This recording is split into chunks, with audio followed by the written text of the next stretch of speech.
Hello, welcome back to the Board Games 4K YouTube channel, and this is a channel where we give you reviews, playthroughs, unboxings, and we generally talk a lot of bollocks about tabletop gaming in general. And in this video we're going to be talking about a really old car combat game called Battlecars, and this was released by Games Workshop in 1983, and it's designed by the master of games, Ian Livingstone, the guy who's responsible for the Fighting Fantasy game books. And you can tell this game's old because it's got the really old Games Workshop logo right there. And in this game you'll be arming your car full of these really dangerous and devastating weapons. You'll be driving your car around an arena trying to blow the out of your mates and be the last man standing. So in this video we are going to be telling you what we do like, what we don't like, and then we'll come back and we'll tell you whether or not Battlecars is worth digging out of a charity shop bargain bin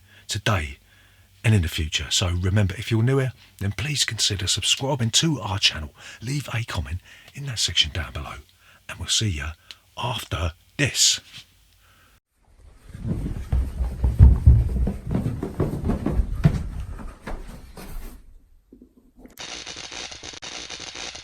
Board Games 4K. So, Battlecars, how'd you play this game?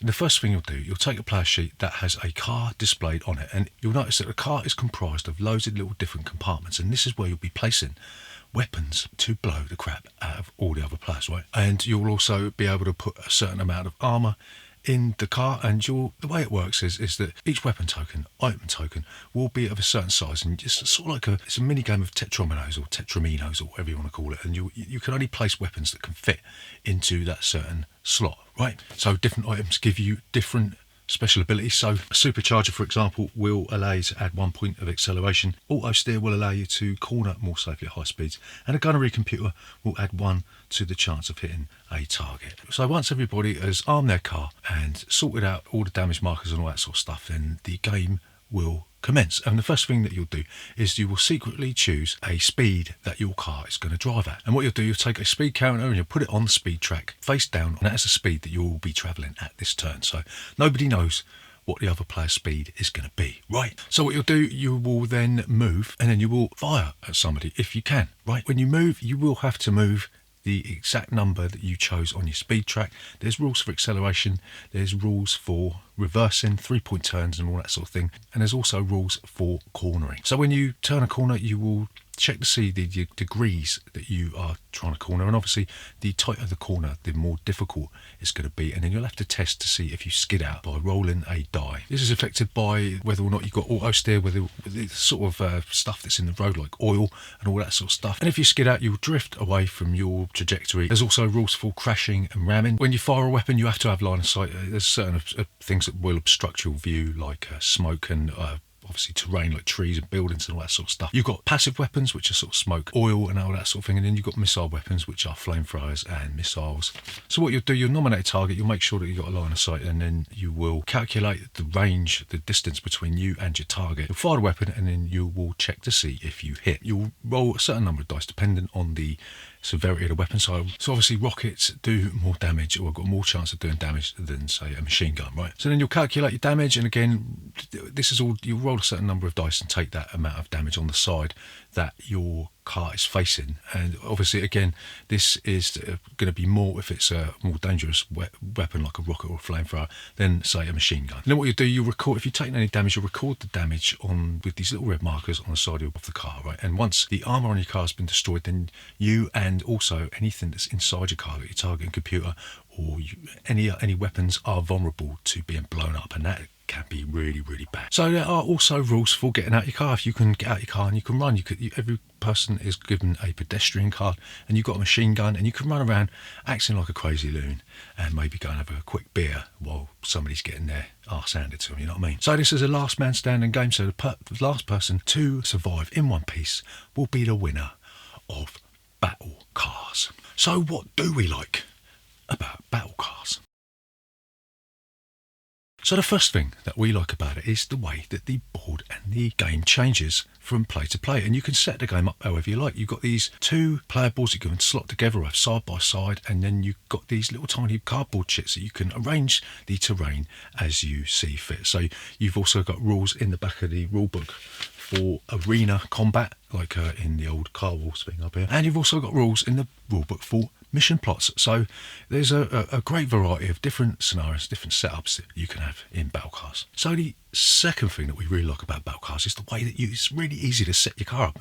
And one of the best parts of the game is deciding how you're going to set your car up. And you can look at the other players' cars and think, oh, they've got a rocket launcher on the left-hand side of their car, so I need to bulk up that with a bit of armour, right? So it's really up to you how you decide that you're going to kit out your car. And the rules, you don't get bogged down in all these little rules and that. As long as it fits, it's great. So the third thing that we really like about Battlecars is the way that is comprehensive rules for almost everything. You've got comprehensive rules for movement, you've got rules for different types of weapons, and you can even get out your car. So it doesn't sort of limit you to just sitting in your car. You're not an anonymous person sitting in a car driving around. You've even got a little character there, so it does add a little bit of life and breathes a little bit of a sort of a personal aspect to the game, right? So the fourth thing and the final thing that we like about Battlecars is the way that this straddles the more simple and more complex types of car combat games. So you've got the really small original Car Wars pencil case type game, and then you've got the more complex Car Wars deluxe system up there with all the other expansions that come with it. And this Battlecars sits nicely in the centre.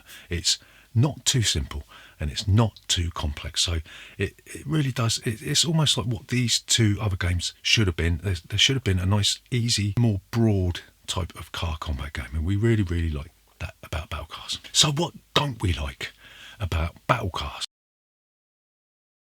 So the first thing that we don't like about Battlecars is the production quality is utter crap. Yeah, it looks awful. I mean, I know the artwork on the front's not too bad, but when you flip it over and have a look at the components, it looks awful. The artwork is awful. The board is just sort of some sort of weird grid with these dots on it, and that's terrible. And this comes from the early days of Games Workshop. They want a lot of money floating about. There was no miniatures or anything like that, and we've seen videos on YouTube where somebody's pimped this out. They've added their own cars and all that sort of stuff, but the cardboard is flimsy and it just looks awful. So the second thing we don't like about Battlecars is the flimsy player boards, and they're glossy as well. So when you put your chits down, when your tokens down on your weapons down on the player sheet, any kind of knock at all, you could breathe and they will go flying off into the nether region, right? And that's really bad.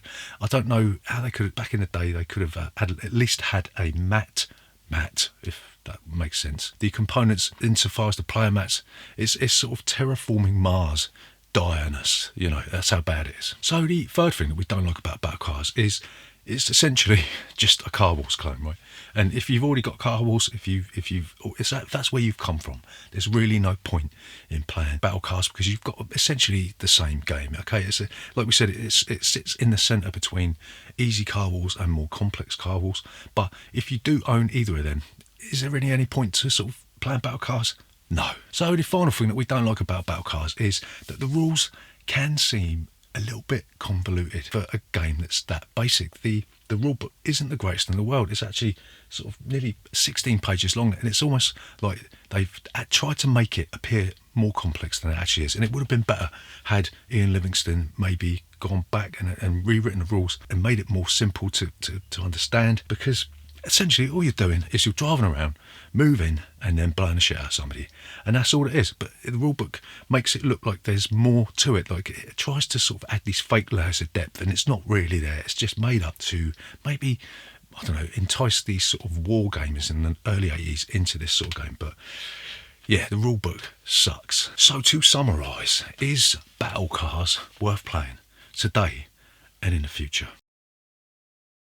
And we're going to say probably not. I'm not saying it's a bad game. I actually really like it, you know, but it's too fiddly with all the little chits. We got about 60 different baggies in there with all the different stuff. So when we got this, you had to punch out all this stuff in the early 80s, and then we haven't played. This sat in a cupboard for 30 years or something. And when we dug it out, we had to go through it all again and then separate all the tokens. So that was a complete nightmare. Like we said, there's problems if you breathe on the player sheet, everything goes flying out of the way. And there are better games out there of this type. I mean, you've got Car Wars, for instance, right? You've got Dark Future, which was the sort of sequel to this, in a sense, I suppose. And that's got the really nice plastic miniatures and better production qualities. Might not be a better game, don't know. It all depends whether or not you played a simple or the advanced version of Dark Future. But there are better games out there of this type. And obviously, this being so old and so rare, it's going to be expensive to buy in this day and age. So I'm not sure if we can actually recommend Battlecars. I don't know. We're going to give this 3 out of 5. It's a relic of the past, but it's still a quite enjoyable, very light car combat game. So remember, if you're new here, then please consider subscribing to this channel. Leave a comment down below, and if you got this far, give us a thumbs up, and we'll see you next time.